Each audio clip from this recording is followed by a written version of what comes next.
வெற்றி மாலை போட்டான் ஐயா கெட்டிக்கார ராசா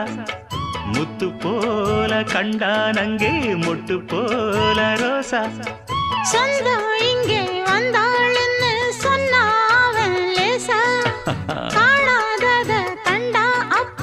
ஆனானையா பாசா என்னாச்சு இந்த மனம் பொன்னாச்சு அட எப்போதோ ரெண்டு மட்டும் ஒன்னாச்சு கடவாயா மச்சானே யோகா இப்போ உண்டாச்சு